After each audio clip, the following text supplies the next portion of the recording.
Despite the Jamaica Premier League being on a break for the FIFA World Cup, some of the major teams are still playing in a bid to stay sharp as they await the December 21 restart. Portmore United edged Montego Bay United 2-1 in the feature match of a doubleheader of practice matches played at Brooks Park in Mandeville recently.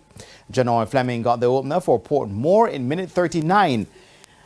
Donovan Brown pulled Mabay level in the 77th minute, before Rudolph Austin snuck in from the fence to power home in the 87th minute for Portmore. I mean, we have been on a long break. If you ask me, the games were far and few in between in terms of that organized by the JPL. So we seized this opportunity to sharpen up and also to look at some players that haven't gotten enough playing minutes in the regular season. In the days of the game, Cavalier overcame a Manchester Invitational under-20 outfit 2-0 with goals from Brian Elshock and Orlando Russell in the first 5 minutes of play and Rajay Arthurs on the stroke of full time.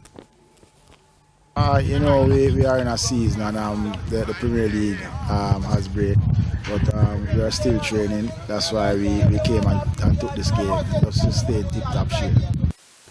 Meanwhile, President of the Manchester Football Association, Baron Barry Watson, says the Premier League games are being used to lift the standard of the young players in the parish. We decided that we are going to use this also to expose a Manchester under-20 team. So whenever we have the Premier League team coming to Manchester, we're trying to get our Manchester under-20 team play against one of those Premier League. So we are really also using it to expose our parish players, also our referees.